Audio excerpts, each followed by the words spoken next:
Hello students, मैं आप सभी का वेलकम करता हूं हमारे नए लेक्चर में जिसका नाम है ways to represent a chemical change. Last lecture में स्टूडेंट्स हमने ये जाना था कि केमिकल चेंज आखिरकार होता क्या है। केमिकल चेंज को ही हम केमिकल रिएक्शन भी कहते हैं students. So don't get confuse in that thing. मैं यहाँ पे आपके लिए एक माइंड मैप क्रिएट कर देता हूँ that chemical change are equals to chemical reaction। सो आप दोनों ही चीज़ों में कंफ्यूज ना होना, ठीक है। अब इसी चीज़ को हम समझेंगे आज की क्लास में। मान लीजिए स्टूडेंट्स कि हमारी एक गैस है मीथेन, एंड ये मीथेन गैस एटमॉस्फेयर की ऑक्सीजन के साथ रिएक्ट करके फॉर्म कर रही है carbon dioxide gas and water. आपने बुक्स में यही तरीका देखा होगा किसी केमिकल रिएक्शन को रिप्रेजेंट करने का, बट आप ये word equation, chemical equation word से बड़ा ज़्यादा कंफ्यूज हैं। सो आज का वीडियो उसी लिए है कि ये सारी चीज़ों में ही डिफरेंस क्या होता है। सो इसी चीज़ को हम फिर से समझेंगे हमारे अपने तरीके से। मान लीजिए स्टूडेंट्स कि हमारे पास यहाँ पर ये गैस है। मैं इसको थोड़ा पिक्चर के फॉर्म में ड्रॉ कर देता हूँ ताकि आप विजुअलाइज कर पाएँ। और ये है मीथेन गैस, जो एक हाइड्रोकार्बन गैस है जो फ्लेमेबल नेचर की होती है। ये फायर के कांटेक्ट में आकर कंबशन करेगी, जो एक केमिकल प्रोसेस है। और जैसा कि मैंने आपको पहले भी अपने वीडियोस में बताया है, किसी भी चीज़ के जलने के लिए एक एटमॉस्फेरिक गैस की बहुत ज़्यादा नीड होती है, और वो है ऑक्सीजन। जब ये मीथेन गैस ऑक्सीजन के कांटेक्ट में आएगी तो क्या होगा, जैसा कि मैंने बताया, ये जलेगी। तो यानी कि केमिकल चेंज हो रहा है। बट इस केमिकल चेंज को आप रिप्रेजेंट कैसे करेंगे। मान लीजिए आप एक साइंटिस्ट है एंड आपके सामने ये सवाल है that how are you going to represent this chemical equation. Okay, तो यहाँ तो आप बड़ा सा पैराग्राफ लिख के इस केमिकल इक्वेशन के बारे में दुनिया को बता सकते हैं कि हाँ, आपने अपनी रिसर्च के दौरान एक केमिकल चेंज को नोटिस किया है, बट वो काफ़ी ज़्यादा लेंदी तरीका होगा। तो इसके अलावा हम इसको रिप्रेजेंट कैसे कर सकते हैं। इस केमिकल इक्वेशन को रिप्रेजेंट करने का जो बहुत ही ज़्यादा पुराना तरीका था वो कहलाता था वर्ड इक्वेशन। तो ये वर्ड इक्वेशन क्या होती है ये हम समझते हैं। देखिए स्टूडेंट्स, वर्ड इक्वेशन में हमें हमारे इनिशियल केमिकल्स के नाम पता होने चाहिए, और जो फाइनल प्रोडक्ट है उसका नाम भी पता होना चाहिए। उसको एक मैथमेटिकल एक्सप्रेशन के फॉर्म में जब हम रिप्रेजेंट करते हैं केमिकल्स का नाम लिखकर, उसे हम क्या कहते हैं, वर्ड इक्वेशन। मैं आपको करके दिखाता हूँ। इनिशियली जो केमिकल्स हमारे पास थे स्टूडेंट्स, वो कौन कौन से थे। जैसा कि मैंने आपको बताया, हमारे पास मीथेन था, एंड मीथेन ने एटमॉस्फेयर में प्रेजेंट ऑक्सीजन के साथ रिएक्ट किया था, और इन दोनों ने रिएक्ट करके फॉर्म किया वाटर। अलॉन्ग दैट इन्होंने फॉर्म किया कार्बन डाइऑक्साइड गैस। सो ये जो तरीका है जो स्क्रीन पर मैंने आपके अभी अभी बनाया है, इसे हम कहते हैं वर्ड इक्वेशन, जिसमें हम केमिकल नेम्स का यूज़ करते हैं। सो मैं यहाँ लिख देता हूँ that in word equation we use chemical names to represent a chemical equation or a chemical change। जैसा कि आप देख सकते हैं, इनिशियली जो हमारे पास दो केमिकल्स थे उन्हें मैंने लेफ्ट हैंड साइड में लिखा है इस मैथमेटिकल एक्सप्रेशन के, ये कहलाते हैं रिएक्टेंट। और जो फाइनल हमें रिजल्टेंट मिला उसे मैंने लिखा है राइट हैंड साइड पर, वो कहलाता है प्रोडक्ट। अगर आप डेफिनेशन चाहते हैं रिएक्टेंट की, तो आप सिर्फ इतनी चीज़ याद रख सकते हैं कि इनिशियली जो हमारे पास केमिकल हैं जो आपस में रिएक्ट नहीं कर रहे हैं, जस्ट रखे हुए हैं, उन्हें हम कहते हैं रिएक्टेंट। और फाइनली जब वो एक दूसरे के साथ रिएक्ट करके एक नई चीज़ फॉर्म कर लेते हैं, उसे हम कहते हैं प्रोडक्ट। रिएक्टेंट्स को हमेशा लेफ्ट हैंड साइड में लिखा जाता है, on the other hand products को हमेशा राइट हैंड साइड पर लिखा जाता है। केमिकल आगे रिएक्ट करके एक नया प्रोडक्ट फॉर्म कर रहे हैं, यानी कि हमारी रिएक्शन प्रोपोगेट कर रही है, वो हम शो करते हैं इस एरो का यूज़ करके। अभी केमिकल्स कंबाइन कर रहे हैं, वो हम शो करते हैं इस मैथमेटिकल सिंबल प्लस का यूज़ करके। सो ये था हमारा तरीका to represent a chemical change which is called as a word equation. और वर्ड इक्वेशन में हमने किन चीज़ों का यूज़ किया, हमने हमारे रिएक्टेंट और प्रोडक्ट के केमिकल नेम का यूज़ किया। और साइंटिस्ट जो होते हैं स्टूडेंट्स, वो होते हैं आलसी। वो इतना ज़्यादा लेंदी तरीका नहीं चाहते थे, जस्ट बिकॉज इस तरीके के अंदर फ्लॉ ये है, यानी मैं कहूँ इस तरीके का कौन ये है कि टाइम बहुत ज़्यादा कंज्यूम होता है। मान लीजिए स्टूडेंट्स, आपको एक केमिकल चेंज के बारे में रिप्रेजेंट करना है कि हाइड्रोजन गैस रिएक्ट कर रही है ऑक्सीजन गैस के साथ टू प्रोड्यूस वाटर, जिसका केमिकल नेम है डाइहाइड्रोजन मोनोऑक्साइड। अब ये वर्ड इक्वेशन का यूज़ करके जब मैंने इस केमिकल चेंज को रिप्रेजेंट किया स्टूडेंट्स, आपको पता है मैंने अपनी ज़िंदगी का कितना कीमती समय बर्बाद कर दिया। मैंने पूरे 12 सेकंड्स का टाइम बर्बाद कर दिया है। और जैसा कि मैंने बताया, साइंटिस्ट के पास टाइम की हमेशा कमी होती है। So in order to save time and effort, उन्होंने एक नया तरीका ईजाद किया जिसके बारे में हम बात करेंगे। सो ये था उनका motive, they have to save time as well as efforts. तो इसके लिए उन्होंने एक नया तरीका निकाला जिसे हम कहते हैं केमिकल इक्वेशन। केमिकल इक्वेशन में हम वर्ड इक्वेशन की तरह ही लेफ्ट हैंड साइड पे हमारे रिएक्टेंट्स को लिखेंगे और राइट हैंड साइड पर हमारे प्रोडक्ट्स को लिखेंगे। But instead of using their chemical name, इस केस में हम यूज करने वाले हैं उनके chemical symbols as well as formula. तो हाइड्रोजन गैस को रिप्रेजेंट करने के लिए जिस केमिकल फॉर्मूला का हम यूज करते हैं स्टूडेंट्स, वो है H2। ऑक्सीजन गैस को रिप्रेजेंट करने के लिए जिस केमिकल फॉर्मूला का हम यूज करते हैं वो है O2। और जब ये दोनों साथ में रिएक्ट करेंगे तो they are going to form water, जिसका केमिकल नेम है डाइहाइड्रोजन मोनोऑक्साइड। और केमिकल फॉर्मूला है H2O। इस केमिकल इक्वेशन को लिखने के लिए जितना टाइम मुझे लगा वो था मात्र 6 सेकंड। सो यहाँ पर स्टूडेंट्स आप देख सकते हैं कि हमने काफ़ी ज़्यादा टाइम और एफर्ट बचा लिया। सो वर्ड इक्वेशन ना यूज करते हुए केमिकल इक्वेशंस को यूज करने का सिर्फ एकमात्र रीजन यही था कि साइंटिस्ट की कम्युनिटी को उनका टाइम बचाना था। They have to actually find a convenient way to represent a chemical change and that was nothing but a chemical equation.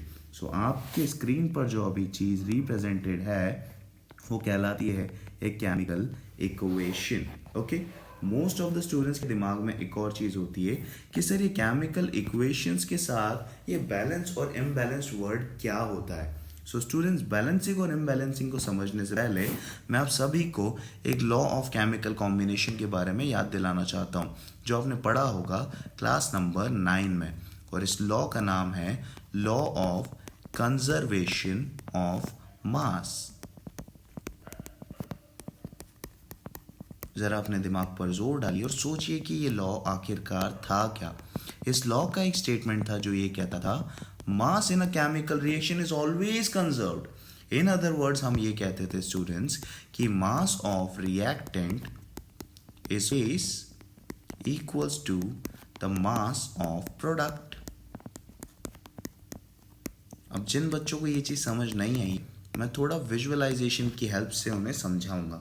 Just imagine students, आपके पास एक केमिकल है, केमिकल ए, और आपके पास एक दूसरा केमिकल है, केमिकल बी। ओके, ये दोनों केमिकल्स के मैं मास भी यहाँ पर लिख रहा हूँ। आई एम सॉरी, नॉट मास, उनकी क्वांटिटी। लेट्स से हमारे पास केमिकल ए है 5 ml क्वांटिटी में और केमिकल बी है 4 ml की क्वांटिटी में। तो लॉ ऑफ कंजर्वेशन ऑफ मास ये कहता है कि जब ये दोनों केमिकल्स रिएक्ट करके एक नया प्रोडक्ट बनेंगे जो है केमिकल ए बी, तो इन दोनों के रिएक्टेंट मास था उन्हें अगर आप ऐड कर देंगे तो आपको इसके प्रोडक्ट का मास मिल जाएगा। So 5 ml plus 4 ml is going to give you 9 ml। Okay, इसका मतलब ये है कि इनिशियली हमने जितना भी सब्सटेंस लिया है और उसे आपस में रिएक्ट कराया है, फाइनल जो हमें आउटपुट मिलेगा उसका मास भी उतना ही होगा। इसे क्या कहते हैं हम?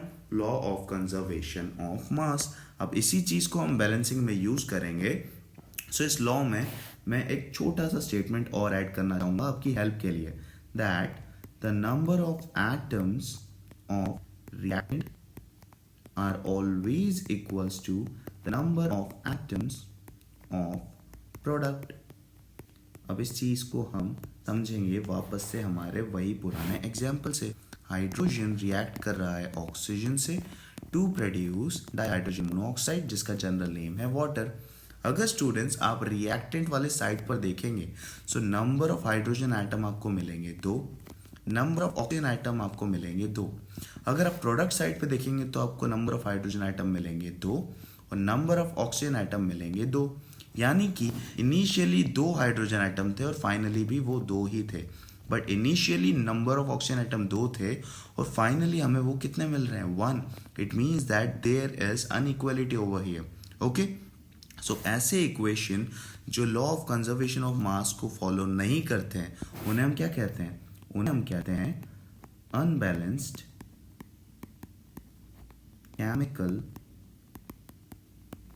इक्वेशंस. और अनबैलेंस्ड केमिकल इक्वेशन का ही एक दूसरा नाम भी है जो कहलाता है skeletal chemical equation. So exam में अगर डिफाइन करने को कि skeletal chemical equation, so don't get confuse students. Unbalanced chemical equation he skeletal chemical equation कहलाती है. एंड इसके साथ ही साथ मैं एक और स्टेटमेंट लिखना चाहूंगा that they do not a, जिसे हम फॉलो भी कह सकते हैं, law of conservation of mass. So अभी हमारे टारगेट सिर्फ इतना है स्टूडेंट्स कि अनबैलेंस्ड केमिकल इक्वेशन को हमें बनाना है बैलेंस्ड. ओके, सो किसी भी अनबैलेंस्ड केमिकल इक्वेशन को बैलेंस बनाने के लिए बुक्स में आपने मल्टीपल मेथड पढ़े होंगे students, but most of the students का सिर्फ एक ही कंप्लेंट या शिकायत रहती है कि सर ये बहुत ज़्यादा लेंथी तरीका है that how to balance down a chemical equation. So in this I'm going to tell you the simplest ever way जो मेरा खुद तरीका है किसी भी chemical equation को बैलेंस करने का, जो अगर आपने आज याद कर लिया कभी नहीं भूलेंगे. So हमारे उसी एग्जाम्पल को वापस लेते हैं और अब हम सीखेंगे हमारे chemical equation को बैलेंस कैसे किया जाए. ओके, सो ये रही आपकी केमिकल इक्वेशन आपके स्क्रीन पर. सबसे पहले स्टूडेंट्स हमें हालात जानने के लिए एक टेबल क्रिएट करना बहुत ज़रूरी है कि क्या ये केमिकल इक्वेशन बैलेंस्ड है या नहीं. ये टेबल हमें उस चीज़ की इंफॉर्मेशन देता है. तो इस टेबल में सबसे पहले आप इंक्लूड करेंगे रिएक्टेंट साइड को and then you are going to include the product side. Secondly students आप एक और चीज़ एनालाइज करेंगे that what are the elements which are included over here in this chemical equation. जैसा कि आप देख सकते हैं that the elements which are included over here are hydrogen and oxygen. अगर हम नंबर ऑफ हाइड्रोजन आइटम की बात करें रिएक्टेंट साइड पर तो वो हैं 2. नंबर ऑफ ऑक्सीजन की बात करूं तो 2. नंबर ऑफ प्रोडक्ट की बात करूं अगर मैं प्रोडक्ट साइड पर हाइड्रोजन आइटम की तो वो है 2. और नंबर ऑफ ऑक्सीजन आइटम की बात करूं प्रोडक्ट साइड पर तो वो है 1. सो स्टूडेंट्स ये हमारा step number 1 in order to create a table and to analyse the situation. So अभी हमारी टेबल हो चुकी है रेडी. और यहाँ पे स्टूडेंट्स आप क्या देख सकते हैं कि नंबर ऑफ हाइड्रोजन आइटम तो इक्वल है, वहाँ पे कोई भी चीज़ की अनइक्वलिटी नहीं है, यानी कि वो बैलेंस है. बट इनइक्वलिटी हमारे पास यहाँ पर है, नंबर ऑफ ऑक्सीजन आइटम्स हमारे पास बैलेंस नहीं है स्टूडेंट्स. सो हमारा एकमात्र ऑब्जेक्टिव यहाँ पर यह है कि नंबर ऑफ ऑक्सीजन आइटम्स को हमें इक्वलाइज करना है ताकि हम इस केमिकल इक्वेशन को बैलेंस कर सकें. सो स्टूडेंट्स आप जरा यहाँ पर ऑक्सीजन वाले कॉलम पर फोकस करिए और देखिए कि ऑक्सीजन कम किस साइड पर है, क्या वो रिएक्टेंट साइड पर है या प्रोडक्ट साइड पर है. हमारा आंसर है प्रोडक्ट साइड, कि प्रोडक्ट साइड पर ऑक्सीजन की कमी है. सो हम प्रोडक्ट साइड से हमारे केमिकल इक्वेशन को बैलेंस करना शुरू करेंगे. सो मेरा रूल नंबर 2 ये है कि जिस भी साइड पर जिस भी एलिमेंट की कमी दिखाई दे रही है आपको, आप बैलेंस करना हमेशा उसी साइड से चालू करेंगे. सो प्रोडक्ट साइड के ऑक्सीजन पर आप देखेंगे कि हमारे पास एक ऑक्सीजन आइटम की कमी है. तो स्टूडेंट्स मैं ऐसा क्या मल्टीप्लाई करूं ऑक्सीजन के साथ कि number of oxygen atom equal हो जाए, यानी कि रिएक्टेंट साइड पर 2 है तो प्रोडक्ट साइड पर भी 2 हो जाए. तो क्या मैं यहाँ पे मैथमेटिकल 2 को मल्टीप्लाई करूंगा तो हमारी चीज़ पॉसिबल हो पाएगी? आंसर है यस, डेफिनेटली ये 2 हो जाएगा. सो ये होगा 2. अब यहाँ पर हमारे इक्वेशन में भी हमें वही चेंजेस दिखाने हैं. हमारे पास यहाँ पर वाटर मॉलिक्यूल है, ओके, जिसके अंदर आप देख सकते हैं हमारे पास 2 अलग अलग एलिमेंट्स है, हाइड्रोजन और ऑक्सीजन. ओके, तो स्टूडेंट्स हमें यहाँ पर करना ये है कि ब्रैकेट लगाने से पहले हमें कंजूसी नहीं करनी है. Just put a bracket over here. उसके बाद देखिए यहाँ पे किस डिजिट का हमने यूज किया था, द डिजिट इज 2. और इस 2 को पूरी ही एंटिटी के साथ मल्टीप्लाई कर दीजिए. अब नोटिस करने वाली चीज़ यहाँ पर ये है स्टूडेंट्स, ये 2 ना सिर्फ ऑक्सीजन के साथ मल्टीप्लाई होगा बट ये नंबर ऑफ हाइड्रोजन आइटम के साथ भी मल्टीप्लाई होने वाला है. तो यहाँ पर चेंजेस क्या होंगे students, number of hydrogen atom भी चेंज होगा, 2 मल्टीप्लाइड बाई 2, तो यानी कि नंबर ऑफ हाइड्रोजन एटम अब हमारा हो जाएगा 4, और नंबर ऑफ ऑक्सीजन एटम जिसको भी हमने 2 से मल्टीप्लाई किया है वो भी हो गया है हमारा 2, यानी कि नंबर ऑफ ऑक्सीजन एटम तो हो गया बैलेंस। ओके, तो हमारा एक टारगेट तो आज का पूरा हो गया, that number of oxygen atom had got balanced over here. But यहाँ पर एक और प्रॉब्लम अरोज हो गई है, और वो एक और प्रॉब्लम स्टूडेंट्स ये है कि अब in this case after balancing down the number of oxygen atom, number of hydrogen atom जो है वो इम्बैलेंस हो गए। तो अब क्या करें, मेरे रूल नंबर 2 को वापस से दोहराइए। जस्ट ये देखिए कि हाइड्रोजन एटम दोनों साइड पर कितने कितने हैं, रिएक्टेंट साइड पर वो 2 हैं, और प्रोडक्ट साइड पर अगर बात करूं मैं नंबर ऑफ हाइड्रोजन एटम की तो वो 4 है। तो कमी किस तरफ है, आंसर है डेफिनेटली रिएक्टेंट की साइड पर। तो रिएक्टेंट की साइड पर मैं ऐसा क्या मल्टीप्लाई करूं कि नंबर ऑफ हाइड्रोजन एटम 4 हो जाए, आंसर है 2, कि सर यहाँ पे अगर 2 का मल्टीप्लिकेशन हो जाए तो ये हो जाएंगे 4, तो ये हो गए इक्वल। अब हमें करना ये है कि हमारी इक्वेशन में वापस जाना है, put bracket over here and 2 को मल्टीप्लाई कर दीजिए। ओके, तो अब जो स्टूडेंट्स हमारे पास केमिकल इक्वेशन आप देख सकते हैं स्क्रीन पर, ये कहलाएगी एक बैलेंस केमिकल इक्वेशन। अगर आप देखना चाहते हैं तो इसके अंदर जो चीज़ें हैं केमिकल इक्वेशन के अंदर, एक बार उन्हें एनालाइज करिए और कैलकुलेट करिए। हमारी बैलेंस करने के बाद number of hydrogen atom reactant side पर अभी कितने हैं, 4, और number of hydrogen atom at the product side भी है 4, यानी कि ये हो चुका है balance. Number of oxygen atom at the reactant side है 2 and at the product side भी है वो 2, यानी कि ये केमिकल इक्वेशन हो चुकी है बैलेंस।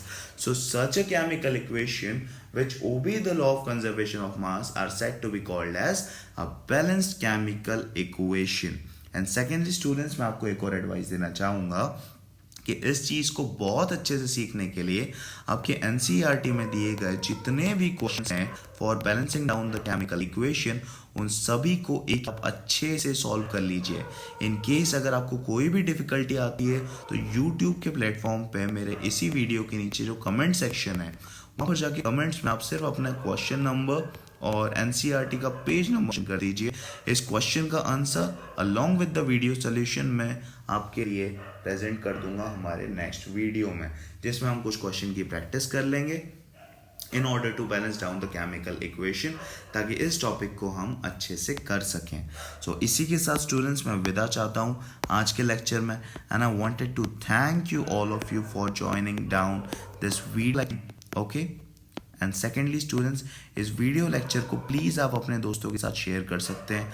अगर आप करेंगे तो इससे ना सिर्फ मुझे मोरल सपोर्ट मिलेगा बल्कि आपके दोस्तों की भी हेल्प हो जाएगी, just because your board exams are approaching and I want to help you all with your board examination. So students, इसी के साथ मैं विदा चाहता हूँ आज के लेक्चर से। आई होप आपको हमारा लेक्चर पसंद आया होगा।